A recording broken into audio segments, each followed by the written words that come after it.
This is World Beer News.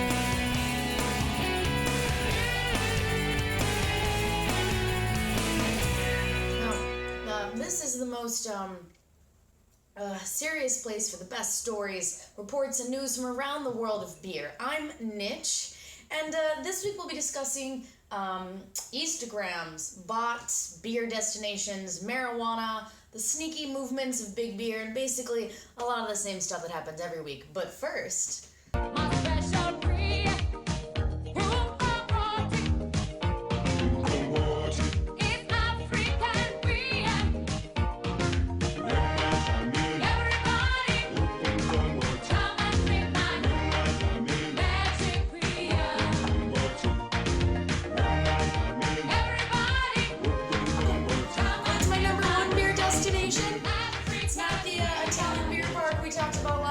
No, it's not Brewdog's modern beer geek wonderland, which we'll talk about in a minute. No, it's more like a place like South Africa, where beer is still made resourcefully by women. Yeah. Unfortunately, now though in South Africa, that style of beer, however we want to say that word, they say it over and over again in that song, but I still can't say it. I'm inept. Is now the 4,000th passenger on the Ark of Taste. It's a slow food, their international catalog of food products at risk for extinction. So it's a beer that's actually, it sounds really interesting. It's a heavy sour beer made from maize meal, sorghum malt, yeast, and water, and it's usually made by women, like Namsa Kava here, who has been making this style of beer for nearly half a century. So Slow Food International says growing numbers of South Africans are abandoning the brew, which is made from local ingredients, in favor of mass-produced lager. Like that, I think it's really interesting to think about how like that woman has been making beer for nearly 50 years, and Nebraska, the state, celebrated its 150th anniversary this year. She's like been brewing for a quarter of the state's existence. What? They're embracing local ingredients with beer made from hops from a local Nebraskan farm.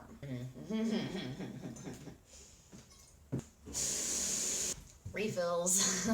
Okay, so maybe slurping down low ABV beer corn from a plastic container isn't your idea of a dream beer destination. Well, once again, Brewdog has got you covered with the world's first craft beer hotel, along with a sour beer facility, right? The fact that it's also that this whole crowdfunding thing and their entire endeavor with this is also funding a sour facility, as they call it, is totally lost on the international news headlines, because let's face it, craft beer hotel costs 6 million euros. Just sounds better.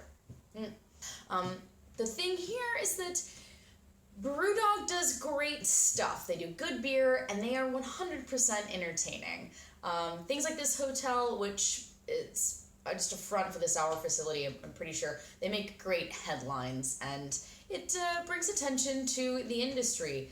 Kind of like beer yoga, you know? It could just as well be chocolate yoga. It could be chocolate yoga. That could be an all-chocolate hotel, rubbing chocolate on you, chocolate in the room, chocolate baths, whatever.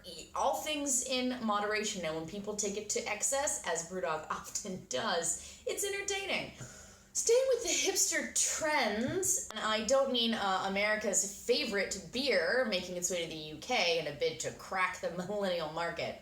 No, that's actually, I don't even report that kind of stuff, really. You all know that I'm a yeast fangirl, and I assume you are too. Well, you can all be fangirls. Well, nothing is more exciting this week than knowing that yeast is the new Polaroid. That's right. In this video from a Finnish visual artist named Joanna Rutko, she's showing how to make living images made with yeast on petri dishes that disappear over time as the microorganism grows. To create the images, she uses a stencil technique. The petri dishes with the yeast cultures are covered with a template exposed to UV light, which kills the yeast in the uncovered areas. This creates a monochrome image that vanishes while the yeast and the tiny opportunistic fungi eat the medium and grow on the living. Minor technical difficulties are part of the show. Not that you would know that. Okay, so she keeps researching new ways of making beer and vanishing photos and regularly uploads her latest artwork and attempts to Instagram. So check her out if you're on the old Instagram, as I like to call it. Now, I want you to forget about those fixie bike delivery punks, huh? The ones that are always cutting off traffic and succumbing to human fatigue. Say hello to your personal courier. Virginia has become the first state on Wednesday to legally allow robots to use sidewalks and crosswalks just like humans. So expect your next beer delivery to be done by a bot, or in the near future anyway. But maybe it won't be some beer that your little bot is delivering. Beer sales are looking at a $2 billion loss due to the legalization of marijuana, new study says. Thank you, Bruce Studs. Great story, and I just always keep hearing two sides of this thing. So the latest research, if marijuana was legal across the United States, beer sales would lose more than $2 billion in retail, according to the Cannabis Consumer Group, which seems like interesting that this group exists. They are a research company that track cannabis consumer trends. Interesting.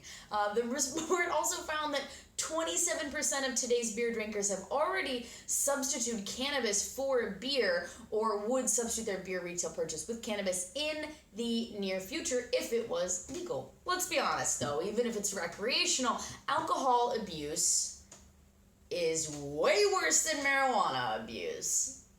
If that $2 billion of loss come out of the pockets of big beer as well, because something like this guy here, he stopped buying giant 24 packs of Bud, and now he's only buying 1 pack of Bud, then that's great. Craft beer has a customer loyalty thing. It's just built into it. So things change. Let's not panic. I think it's going to be okay for craft beer. This may be something more important for the big beer guys. Sucks to be them, as usual. Except for they have all the money. Now we go to Greece, where independently owned lager producers Macedonian Trace Brewery has filed a major legal action seeking damages in excess of $100 million against Europe's largest brewer Heineken and its 98.8% owned Greek operating company Athenian Brewery for what they say is nearly 2 decades of anti-competitive market abuse. As of right now, Heineken owns something like 92% of the Greek beer market. Whoa. So Dimitri Politopoulos, the Macedonian Thrace Brewery founder and CEO, had this to say. For decades, Heineken has been acting like a giant bully who'll stop at nothing to get its way. It has been illegally distorting the Greek beer market while protecting the supremacy it wields by coercing and intimidating distributors, retailers, and wholesalers, and ultimately ripping off customers. Heineken could have stopped this illegal activity to stifle fair competition in Greece, but it chose to turn a blind eye while gladly plundering profits from decades of blatant abuses. Should Macedonian Thrace Brewery's claim be successful, other Greek breweries will likely follow and in making other claims. So, poor Heineken. Jeez. That's literally it for me, and that's all. Guys, check out my video also last week on the podcast that I follow, because some of those might be interesting for you to fill in the space in between the week when I'm not here. But I'm putting out videos every week. Thank you guys so much for hanging out.